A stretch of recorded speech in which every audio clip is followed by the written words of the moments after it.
All right, we're going to get rolling again, so if you could take your seats, please.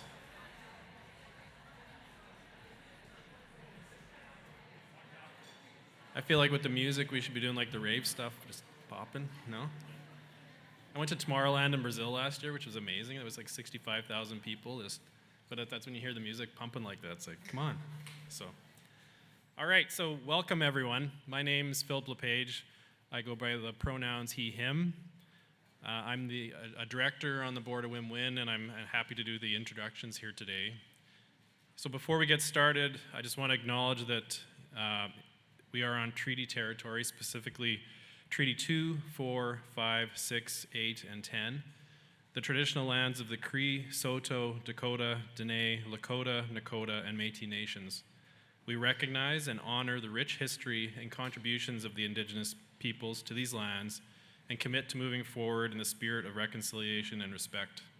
We encourage you all and myself to strive to be allies for Indigenous peoples and reflect on the lands where we are situated and seek to learn of the strength, resilience, and achievements of the Indigenous people.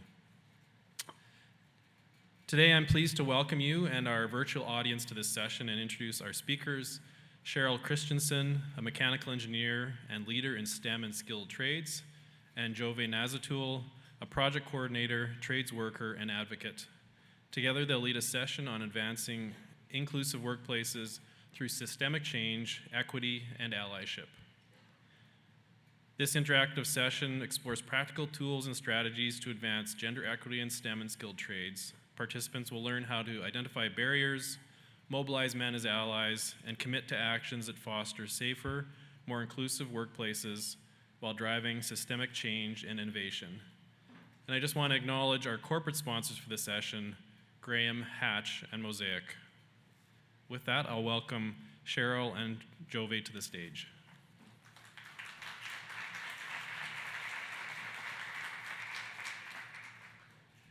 Thanks, Philip. Jove will be coming up later in the presentation to share some programming that they've been working on.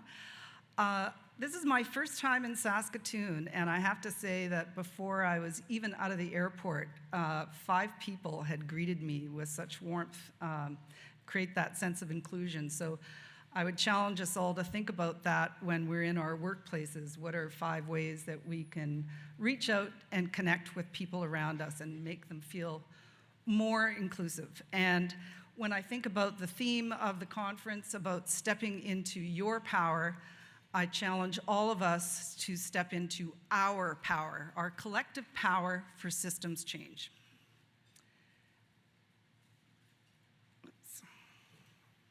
There we go. And I wanted to start out by building on the land acknowledgement that Philip did and talk about where I come from. I was originally from Winnipeg and moved out to BC to work in some mine sites in a coal mine in northeastern BC and one of the larger copper mines in the interior. And now I live in Vancouver on the lands of the Squamish, Musqueam, and Tsleil-Waututh nations, and I live very close to the Tsawwassen First Nations, which was one of the first nations to sign a treaty. And so when I think about the land acknowledgement, I think about beyond acknowledging and honoring the land that we live, work, and play on, how can we learn from Indigenous ways of knowing and doing? And at a CCWESTT conference back in Halifax many years ago, I learned about this concept of two-eyed seeing. And two-eyed seeing is about learning to look through one eye and at the strengths of Indigenous knowledge and ways of doing things and learning, and to see from the other eye the strengths of Western knowledge and ways of doing things, and then to look through both eyes together and bring those strengths together so that everyone can benefit. And I try to apply that approach to everything that I do, especially when we're talking about equity, diversity, and inclusion. And so often, we meet people that have different perspectives than our own. So really challenge all of us to think about the strengths of the different ways of knowing and doing and learning, and to bring those together so that we can all benefit. Talked a little bit, Philip, thanks for the intro. In terms of CCWESTT, I've been involved with CCWESTT for For over 10 years, I've been to many of their conferences as an individual and a member organization.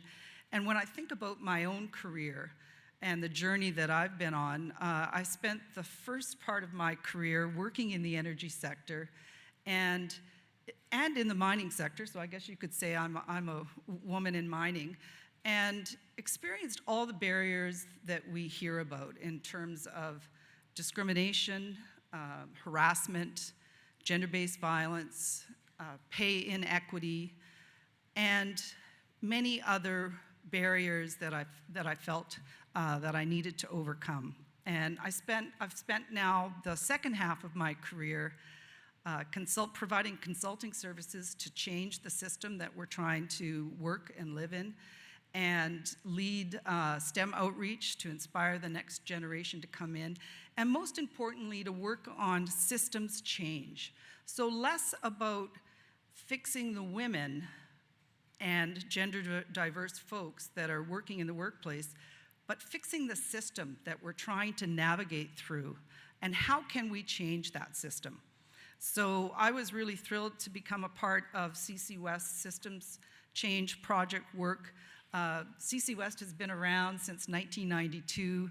We hold a biannual conference. Our 20th one will be happening in Calgary in May, and I'll show you a little bit about that.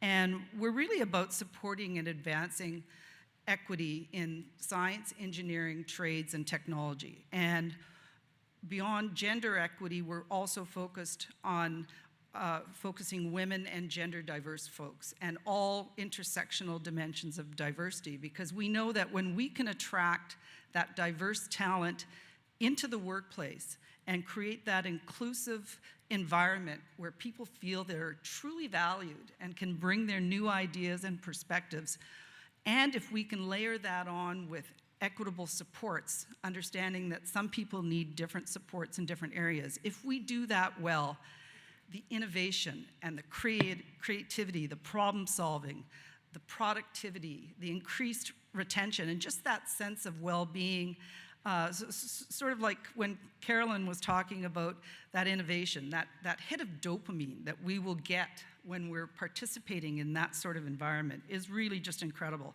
CCWESTT offers a variety of programming. We offer a resource hub with over 550 resources, so I encourage you to check that out. Career board, if you're looking for diverse talent, you can post your job ad there. We have a community hub for people to connect, and our membership offers many benefits.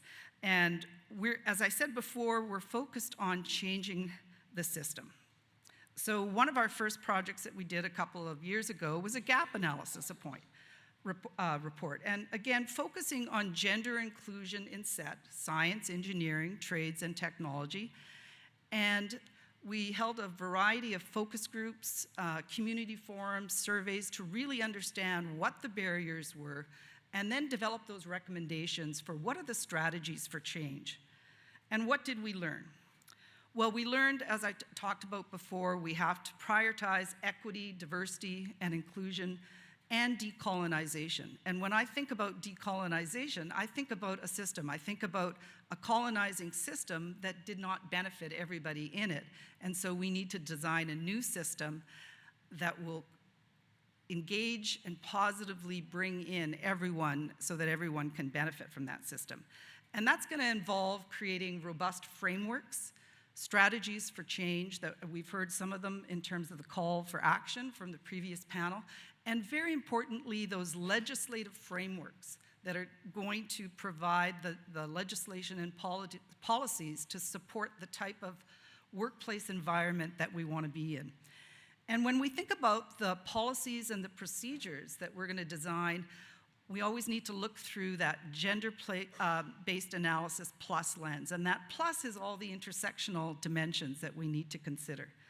And if we do that well, the next step would be creating those measurable goals and accountability and hold those people to account. What have we implemented?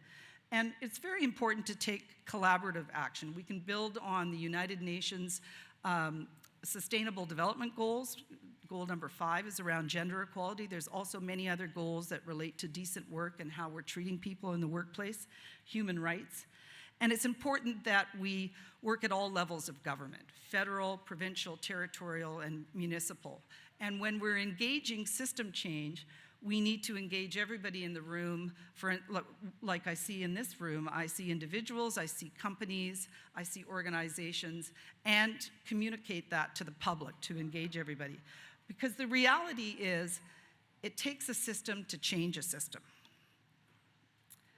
And so our theory of change and the way that we approach systems change is to think about scaling up, scaling out, and scaling deep. Jove will be sharing some of their strategies around scaling deep, which involves really thinking about how we change our hearts and minds, our attitudes and our behaviors, about how we can create those more inclusive workplaces. They will also talk a little bit about our scaling out and some of our programming. And I want to focus on the scaling up, which is those legislative frameworks. I do want to comment that this conference that you hold is an example of scaling out, of how we're connecting everybody together to collaborate, to share best practices, and to work for collective impact. So we've worked on a comprehensive analysis that we're calling the Gender Equality Report Card. It's probably the most comprehensive analysis that I've ever seen of gender equality across Canada. And we'll be launching that in October along with a national advocacy campaign that's pretty cutting edge. So we're pretty excited about that. I won't be able to share the details, but I encourage you to sign up for our CCWESTT newsletter and see more about that, and maybe you can join us at the conference. So what it does, it evaluates gender equality across the federal, provincial, territorial jurisdictions. And it really rates, what are the legislative frameworks in place, what are the strategies, and the level of implementation. And it's a report card, so there's a grade. So we're looking at what's working well, what are the gaps, and where can things improve. The key outputs are going to be an incredible tool for everybody in the room to be able to look in terms of where they're working, their jurisdiction, to see where the gaps are. And the advocacy campaign will help us to close those gaps. I use my hands too much. And so when we think about legislative frameworks, I looked at some of the analysis that was done for Saskatchewan. And Saskatchewan led the way in the past. Back in 1947, they were one of the first to implement human rights legislation. And they followed that in 1974 with Multiculturalism Act. And there's been progress with accessibility and employment standards. And then, like many other jurisdictions across Canada, progress has slowed. And there's many opportunities to move forward and push that progress and change the system. Some of the areas that we see are to move from reactive to proactive legislation, to look at pay equity very closely, to look at some of the supports that we heard from the panel in terms of what is needed. One of the things that was mentioned was access to childcare. So we learned to turn daycare deserts. So there are areas where better supports can be provided. And it's really about looking at all the areas on the report card and seeing the ones that mean the most to each of you that you can contribute and help to change. And for the companies that operate across Canada, it's going to be an incredible tool to see that there are some differences, especially in occupational health and safety. So there's opportunities to harmonize. And so I think it's going to be a real eye-opening exercise. And then beyond the exercise, once you see the data, we know what we need to do. And so it's that opportunity to really leverage the diverse talent in CCWESTT, science, engineering, trades, technology, so that we can all contribute to the economic growth that each of the provinces need in Saskatchewan as well as across Canada. So I'll go very quickly over a few areas. We divided up the report card into 3 big buckets and looked at it in terms of pathways to equality, retention, what are some of the retention aspects, and recruitment. And so the important thing is often goals and organizations think, okay, we've just got to hit a number target. We've just got to do the recruitment and hit 30% or 25% or 15%. And that's important to get the talent in the door and make sure you're really leveraging the diverse talent out there that will represent the customers that you serve and the people in your communities. But what are we doing to retain that talent? And what are we doing to create that workplace environment that's inclusive, where everybody feels valued? So these are some of the areas that we'll be breaking down in our report card, and there'll be a report card for the federal government as well as each province and territory to be able to go into. One of the other important aspects is the intersectional lens that we wanted to apply. And we didn't want the report card just to be the analysis of the data. The data are people, and people have personal lived experiences, and they bring that richness to them. So we put out a request for tender for researchers that would look at a variety of topics and knowledge keepers. And some of it is more around the data and the representation. Some of it's around the ecosystem in terms of regulators, union, care structures. And a lot of the focus is also on gender-based violence and harassment in the workplace. Jove will talk a little bit more about that and one of the programs that we're using to address that. Care structures and shadow care structures that are the care that happens behind the scenes that we're not quite as aware of. And really looking at it in terms of the intersectional lens. What are the lived experiences of people working in CCWESTT, science, engineering, trades, and technology, from an Indigenous point of view, from people in the 2S LGBTQ plus community, from people that are working and living with disabilities, new immigrants, refugees, people with neurodiversity. We want to bring those experiences into the report, and those reports will be available on our resource hub at our launch at the end of October. And so I invite you all to participate in that launch. It's happening in Montreal for those of you who may be part of companies that have locations there, or if you have some budget to participate, you can come in person, and we'll also have virtual opportunities. The first day will be a launch of the report card, so you can see the data. We'll have an expert panel talking about some of the successes of system change. So we're focused on what's working well to change the system, not fix the women or gender diverse folks. And so that's a really important aspect.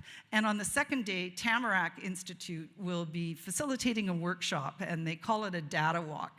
And it's just an incredible opportunity to dive deeper into the data. And it will be spread out around tables where you literally walk around and engage with the data. Okay, what does it tell us? And then you work collectively and collaboratively for those systemic change actions that we can implement in the workplace. And finally, we'll also be building our systems change, that idea of scaling up, out, and deep, down into our hearts and minds. That'll be part of our upcoming conference in Calgary, May 23rd to 26th. And we're collaborating with Engineers Canada and other national organizations. So that's going to be just an incredible opportunity to learn more from the report card and how we can use it in the workplace. And when I think about the change model again, what I really like about it, and I presented this at a community showcase at the 30 by 30 conference by Engineers Canada, and people really just liked the idea that they could see themselves in this systems change. They could see how they could participate at different levels. What could they do individually when scaling deep? How could they change their hearts and minds and think about understanding different perspectives and really welcoming different perspectives into the workplace? And then scaling out, as we're doing here, collaborating and connecting and learning from each other. How can we do that more effectively within our teams and in our companies and across Canada? And of course, scaling up. This will, our gender equality report card will be an incredible tool for everybody to be able to see exactly where they are, the companies, policies and procedures, the government, how are they implementing government legislation, is it being measured, who's accountable, and so on. So it's just going to be an incredible opportunity to be a part of that. And now I'd like to hand off to Jove, who's been working more on the scaling deep and the scaling out. With one of our programs about We Are Trades and building more inclusive workplace environments. Thank you, Cheryl. So before I begin, my name is Jove. My pronouns are they, them. I am a cabinet maker by trade. I am also the first trans non-binary person to be elected to the board of directors for the Canadian Apprenticeship Forum. So I've been doing this work for a few years now. Used to be a cabinet maker. Unfortunately, carpal tunnel got me. So now I work in DEI, specifically with CCWESTT. So I'm a project coordinator for CCWESTT, and the project that I'm working on specifically is called Engaging Male Allies to End Gender-Based Violence in the Skilled Trades. And I think that the conversation we need to have around ending gender-based violence, the recruitment and retention in the skilled trades is less, I wouldn't say, it's not less. So I think we need to shift some of the conversation from women need to do this. Women and gender diverse folks need to do this. They need to have mentors. They need to have support systems because we know that. We already know that. And there are lots of programs and lots of things out there that help women and gender diverse folks in the skilled trades. That being said, women and gender diverse folks make up 5% of the skilled trades. If we're not engaging with the 95% of the skilled trades, we're not really making any change. So really, we need to be engaging with the men. We need to be telling them, we need to be showing them why it's important for them to be part of the work.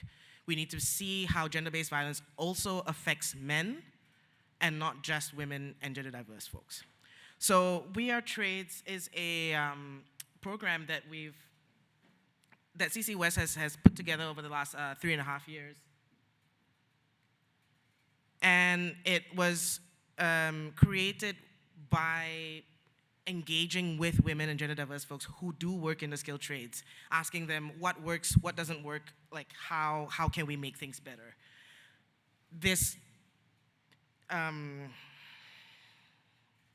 looks like a systems change, a theory of change model, and it is, right? It's a very, We Are Trades is supposed to be a very easy to digest and understand process that we all can bring to our companies, bring to our organizations in order to create that kind of systems change that we're looking for in the industry. So the We Are Trades program is a workshop. It's a 4-hour workshop that we split over 2 2-hour sessions. You know, we can do a 4-hour straight session, but I don't like talking for 4 hours. It's a long time. It's usually virtual, so people are falling asleep at the computer. It's not really helpful. What we really want is to have people engaged in the workshop itself. And so the workshop itself it's much more involved, and there's lots of discussion and there's lots of activities that we can do, that we do together. But for today, I just kind of want to give you a little bit of a primer, a little bit of a teaser of what We Are Trades and what the framework of We Are Trades covers. So earlier in this framework, you can see it says step 1, commit, step 2, create, and step 3, sustain. For our workshop, we cover all 3 steps. And the first step really is to commit. The committing to the work can be hard because lots of us are very passionate about the work, but that doesn't always translate to how our organizations or how our companies feel about it, right? So the step 1 commit is not about just the individual, it's about how do we get organizations and our companies to also say yes, that this is a thing that we need to do. We need to come up with the why. And the why is often a business case. So why do we think DEI is important for our company? Why do we think DEI is important for our workplace and our industry? And really DEI, the DEI business case is just smart business. So assembling diverse work teams is important for organizational success. And there's substantial research that demonstrates that people from diverse backgrounds consistently outperform homogeneous groups as they are more creative, better problem solvers, and more financially profitable. So we dive into creating a business case because there are bottom line impacts. Bottom line impacts include increased revenues by attracting new customers, finding new markets, increasing success in cross-cultural negotiations. You have productivity gains. You also reduce cost because you have lower labor acquisition costs. You have lower turnover costs. And we all know that losing a person and having to hire a person in that same job is actually more expensive than just retaining that worker. We also increase productivity because you can recruit. If you can recruit and retain the top talent, then you can maximize productivity through flexibility. So, I mean, step one, commit. It's a little bit dry. It's a bit long, but it is the most important step that we need to take in order to create that change. We need to commit to the why. So your company, you need to come up with a good why for your company to be invested in it. You need to come up with the what, and the what is baseline measures. You don't know what you don't know. So if you don't measure your stats, you cannot compare. So if right now, if I ask you, how many people in your company, what percentage of it made up of women, and you can't tell me that number, you cannot improve because you don't know.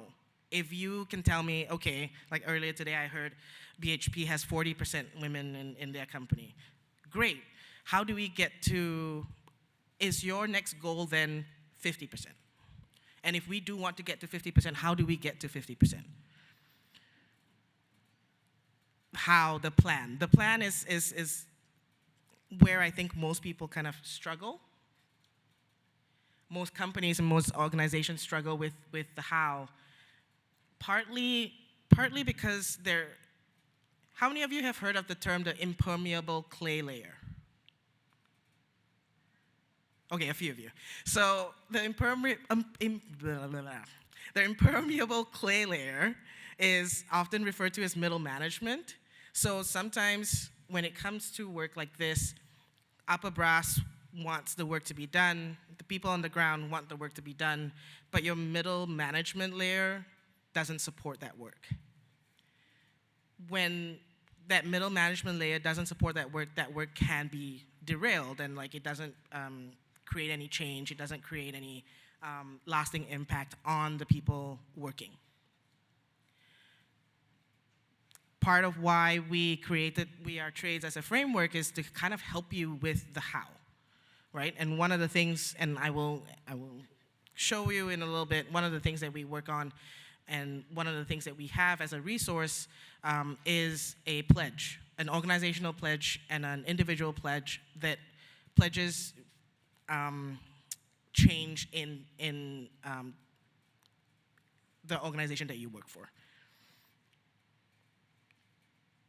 So, okay, everyone's kind of like sleepy. Everyone wants lunch, I think. So we're gonna do a quick activity. If you can all take out your phones, what you will find here is you'll find a 50-question quiz. It sounds like a lot, but it's quick. This quiz kind of, so we adapted this quiz from the betterallies.com, and it covers the 50% potential privileges that you will have in the workplace.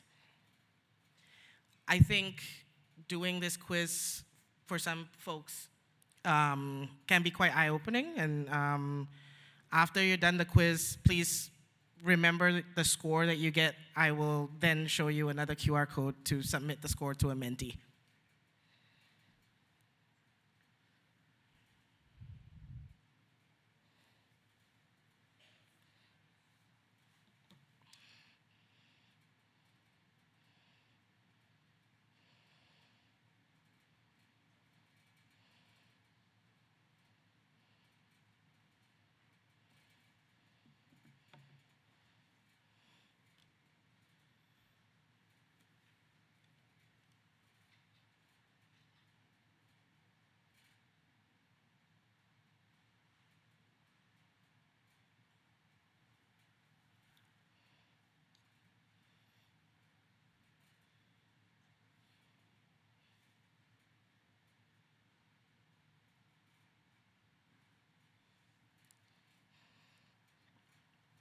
And as folks are doing this, I think I want to share a story about when I did this quiz at one of the We Are Trades workshops. And I had a participant do the quiz, submit her score, and come to speak to us after the workshop saying, you know, I knew that I was underprivileged, but I did not realize just how much. I've also heard, you know, the reverse, which was, well, I mean, I knew I was kind of privileged, but I didn't realize that I was this privileged. And I think what is important is that we don't shame privilege. Privilege is not a shameful thing. We shouldn't feel shame for having or not having privilege.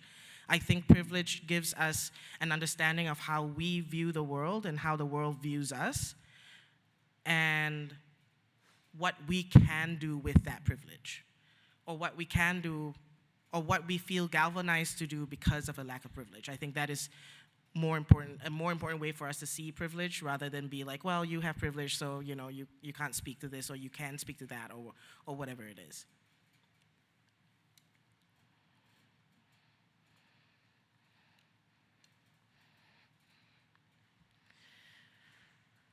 So I'm just kind of looking at the results here on my phone, and you know, I think most people kind of fall in the middle ground,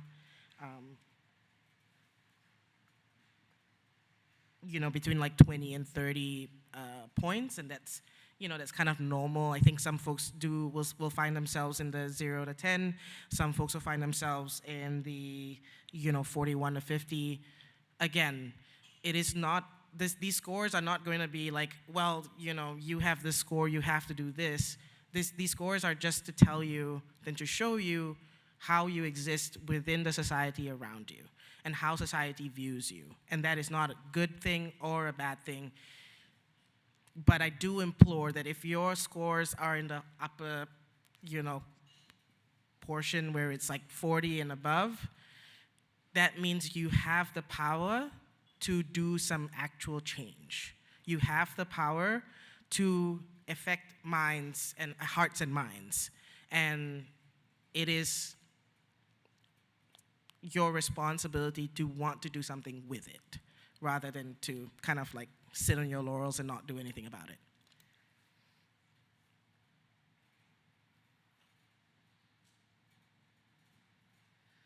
So the next thing we cover in We Are Trades is step 2, which is create. And so this step is about the active work to create workplaces that are truly equitable, diverse, and inclusive. So it is recommended that the work focused in the area that best fits your plan and your vision. Here's an important reminder. Diversity is a path to inclusion. So hiring diverse talent does not create an inclusive workplace automatically. It is a path. So diversity is not a thing that you can, it is not an end goal. So like diversity is just what it is. The end goal is inclusion. You have to be inclusive in order to be diverse. The focus is on how you can create a diverse or inclusive workforce, and not about single individual diverse hires or workers. So I'm a very diverse person. If I join a workforce that isn't representative of who I am, it doesn't actually mean anything. It's more likely that someone like me will leave the industry because of a lack of inclusion and a lack of diversity. For example, at my last job, I worked with primarily cishet white men. I think my youngest coworker was 20 years older than I was. And I come into work and I say, hey, my name's Joe, my pronouns are they, them, I'm non-binary. Is that cool? And it's kind of like crickets, kind of like right now. And it's kind of like, you know, they don't understand it. They're like, I have no idea what you're talking about. I have never heard this term. What do you mean, right? And when they hired me, I joked with my boss. I was like, "Oh, was I the diversity hire?" He was like, "Well, we didn't think that far ahead. We just hired you because you were the best person for the job." But which is kind of nice, right? It's kind of like, oh, validating. Like I was the right person for the job. But the experience that I had working at that job, well, the guys were very respectful, and that was great. They respected my pronouns. They almost never used a pronoun when referring to me. They just used my name, which is actually a really good trick, right? If you don't know someone's pronoun, just use their names. But it was a very lonely kind of existence. Like, yes, I went to work, I went home, I didn't get harassed, people respected me, that was great. And like, I'm really thankful and grateful for all of that. But there was no one at work for me to really connect with, in a sense of, I am a person of color, I am an immigrant, I am trans, and none of my coworkers were any of those things. So one person alone cannot be your diversity in the workplace. Your workplace has to have multiple diverse people in order for it to actually qualify as a diverse workplace. Some of the ways that we can create that diversity is, through facilities and equipment for everyone. I mean, I think most people here, in mining, in nuclear, in the trades, we understand the benefit and the use of PPE and how PPE needs to fit everyone, not just some people, right? We all know that porta potties need to fit everyone, not just some people. I'm hoping we're past the point of having those like half porta potties with no lids, right? So we all know that people need to have privacy when they use the washroom. We all know that people should have some hygiene products when they use the washroom. We know those things. So we cover a little bit about facilities and equipment for everyone. We also cover professional behaviors. My computer keeps turning off, I'm so sorry. Yeah, so professional behavior, I think there's a very good quote. It's like, the culture of a company depends on the worst behavior that a leader would accept. And so when we talk about professional behavior, everyone at every level is responsible for their behavior as part of a professional team. You have to stay up to date with and practice your harassment and respectful workplace policies. I mean, you have to have those policies to start. I'm not sure where everyone is in that journey, but I think we need to have, those things need to exist. And the people who work in a company or an organization need to know what those policies are. And then we also cover inclusive people practices. And this one is a little bit more into your recruitment and hiring. So like, how do you recruit? How do you hire? What are some biases that show up in the recruitment and hiring process? So names, like, applying for a job as Al instead of Allison, right?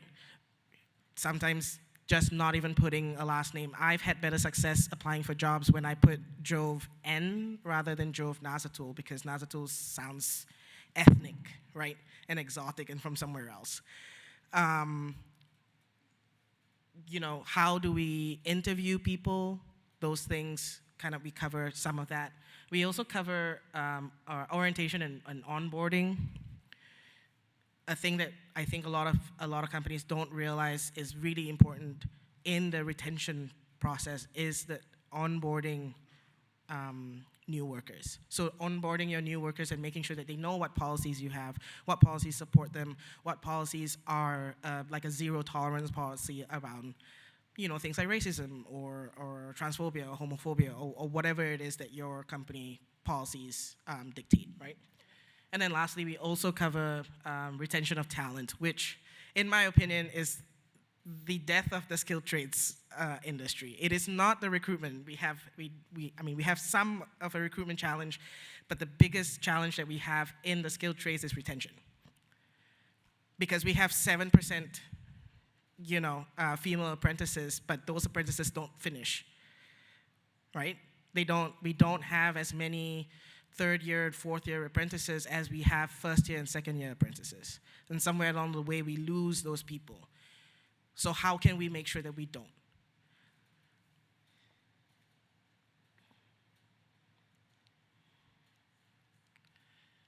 I'm gonna show you a video about microaggressions, in case anyone doesn't understand what microaggressions are. I think this is a very good video, and I think it's very apt because I do actually have bug bites on me right now.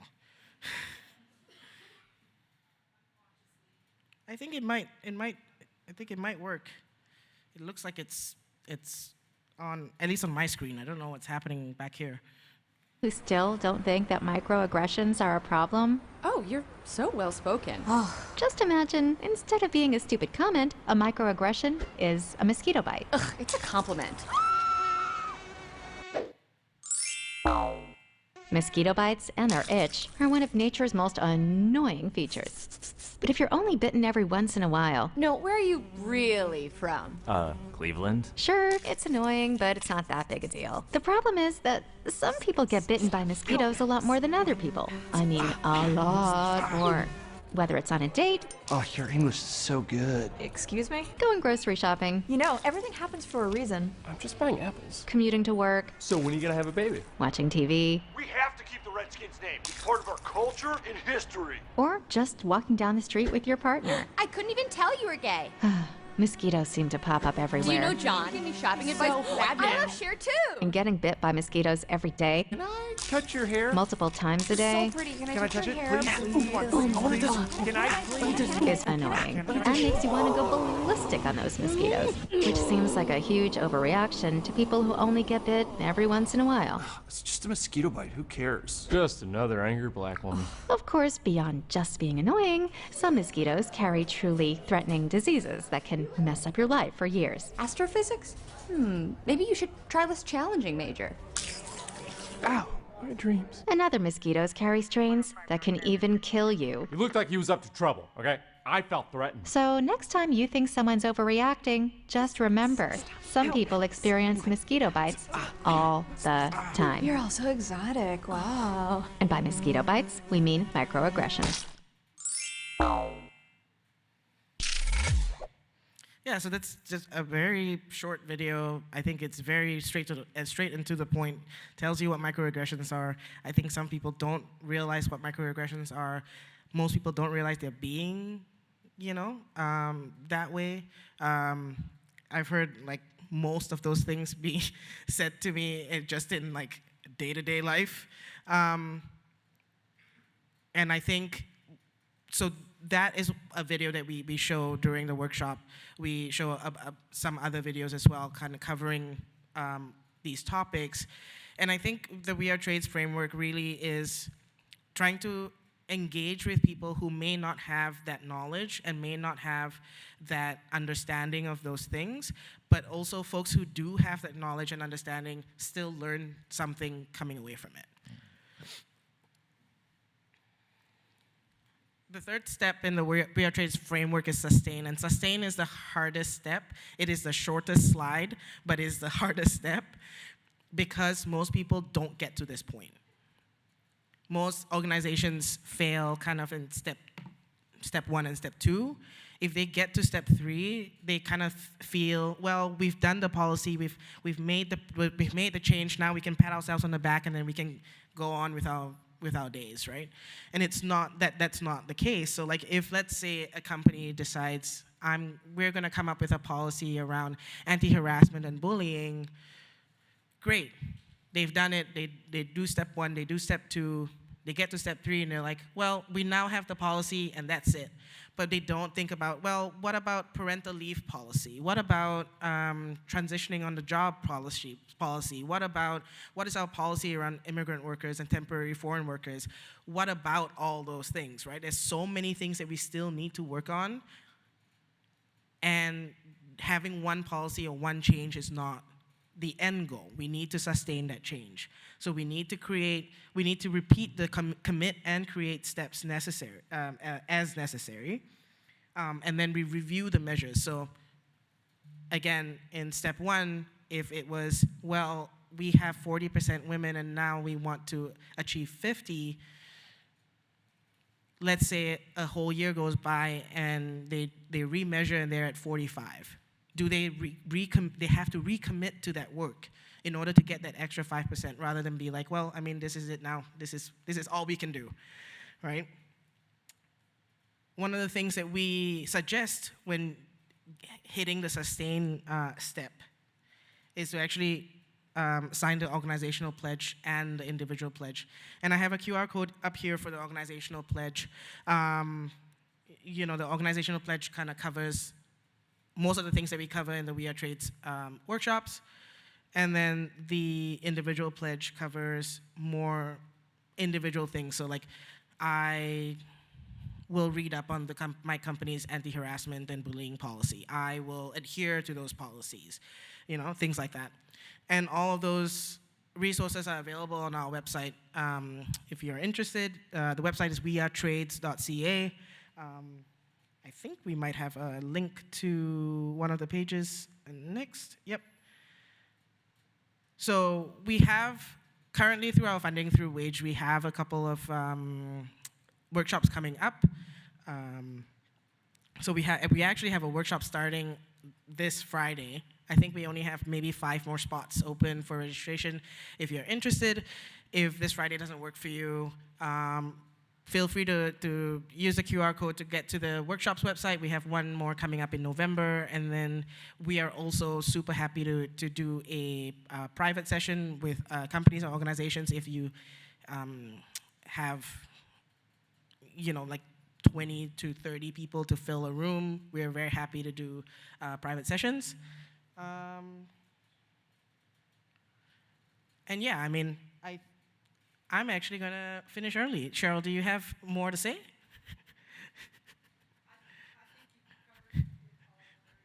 Perfect.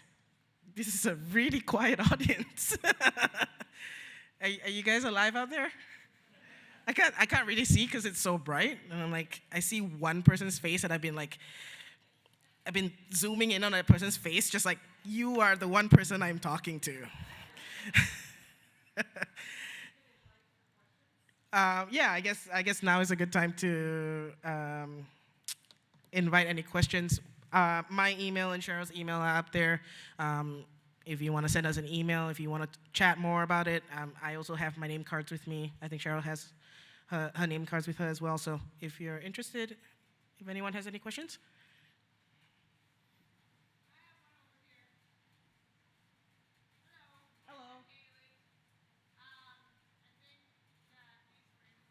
I think a microphone is coming your way. Yeah, microphone is coming through the audience. Hi, I'm Haley. I work with Mosaic. I think that these frameworks are very important, and I work closely with our apprenticeship program.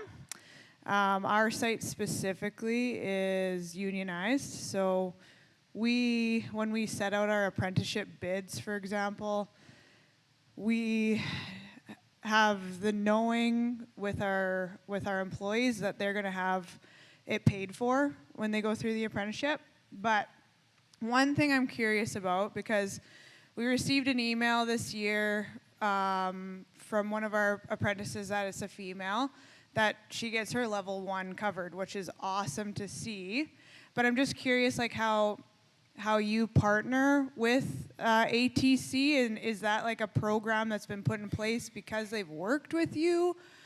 And also, how, secondary to that question, is how are you getting that kind of information out? Because I wasn't aware that that was even an opportunity, so I'm curious if smaller contractors have that awareness and how they are talking to their people, right? Because I think that a lot of the time the smaller contractors in our area, they are a stepping stone to bring the trades to us, unfortunately. Like, I'm sorry, but that's what we capitalize on. And it's good for them too, because they're getting work from Mosaic, but I really want to be a voice to build up, because we need those women in the workforce, and if they know they have those extra opportunities, do it, drive it, get in there? Yeah, I mean, I can't speak to the bigger picture, but I can speak to us as an organization, is that, I mean, I think that CC West, at least in the last like 30 years, has spent quite a lot of our time with mostly like engineers and like the science and technology part, and less so with the trades. And I think that was why I was brought on into this role, because they really, and you know, this is one of those things that I rave about all the time. If you want to have a trades, like a DEI program for the trades industry, you need to hire tradespeople. You need to hire tradespeople to run those programs, because I am going to understand being a trades worker just on a personal level much more than someone whose only job is DEI is not going to understand how to talk to tradespeople. Someone whose only job is like HR is not going to understand how to like talk to tradespeople in a way that is makes them understand. So like one of the things that I've heard is, some tradespeople feel like HR dumbs down concepts for them because they think that they're dumb and they don't understand these things. And it's like, it's not, I don't think we need to dumb it down. I think we can switch the way that we refer to these things using less academic jargon. We can be more personable, try to give them analogies and metaphors that make sense to them and their lives, right? I think that we, as a kind of like economy, as an industry right now, we're focusing too much on the labor shortage without addressing why there is a labor shortage. I think where the government especially is kind of maybe throwing some money at the problem, trying to encourage companies to hire first and second year apprentices without giving those companies the framework or the policy or the support to make sure that those first and second year apprentices become third and fourth year apprentices. We are not doing that part. And this is where kind of CC West comes in, why this framework comes in to kind of support that. So yes, we do agree that, some money is always helpful, but that we also have a responsibility to ensure that those people don't just leave, because retention is our issue. So I think, there's so many resources out there. You could drown in resources. I think there are spaces like this where organizations like us will come and kind of give our spiel and say, hey, we're also doing this work, let's support one another, right? And so like this is kind of where that scaling out part comes in. And I mean, sometimes it is just happenstance and kismet. Like you might be at the right place at the right time and to hear of the right program. Like I pity all the people in the other room right now. They don't know anything that's happening in here. They're missing out on all the good fun, right? Shall we like cheer really loudly and make them feel like FOMO, right? So I hope I answered your question, but if not, like we can have this conversation further at lunch. I have 39 seconds, so if anyone has any burning questions, I have one hand right there.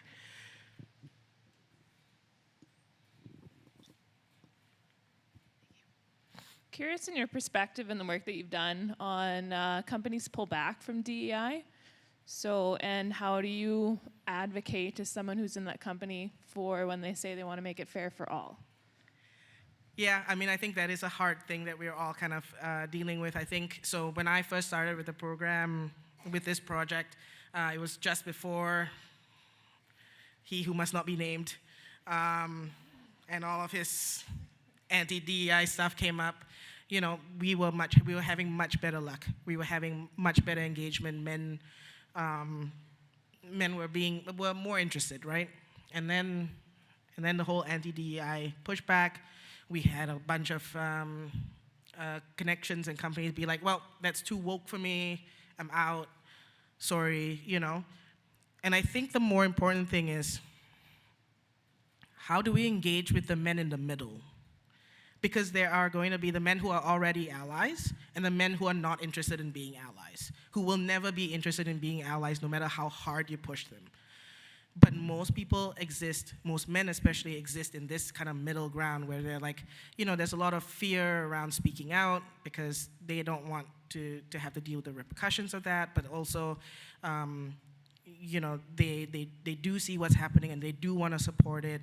How do we get those men to kind of support those initiatives a little bit more from a kind of grassroots kind of level, and then push that into further up management, right? Past a certain point, if you have the numbers to support, if you go to your boss and you say 95% of our organization and all the workers on the ground are saying that we need to do DEI, I think it's gonna be really hard for them to say no, right? I think it's about getting that like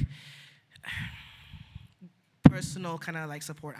That is the work that I do, that I like to do, is the one-on-one conversations. It's the, hey, like, have you thought about this? Have you thought about men suffer from, you know, mental health issues at a rate that is honestly quite alarming, because they do not feel like they have the opportunity to get help for it.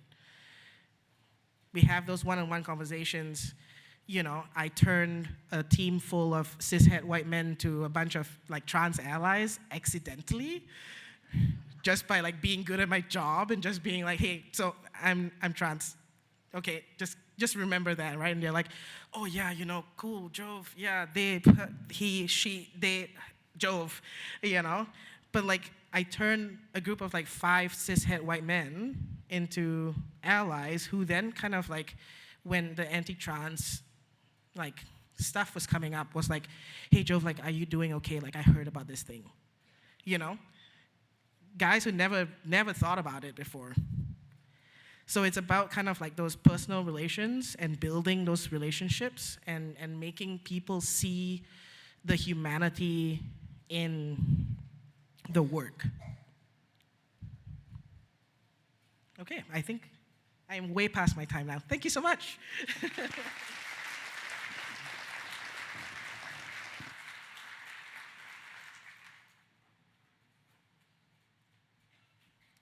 I want to say a big thank you to Jove and Cheryl for their presentation and what they shared with us today. There's a huge amount of takeaways there I don't even know what to pick from, and the personal stories, Jove, that you shared with us as well. You know, I hadn't heard impermeable clay layer, so it was a learning for today, so that's awesome. I don't think it was that people weren't engaging, just FYI. I think it was more they were just hanging on your words. So a couple other ones I just want to mention, like, those with more privilege have greater ability to enact change and their responsibility. That was another great takeaway. And the culture of a company depends on the worst behavior a leader will accept. So these are all just great things to keep in mind. And then the resources that we have in place, you know, reaching out to Cheryl and Jove for the resources they have and helping to help guide the rest of us. So let's put our hands together for a great presentation. I'm sure great conversation after.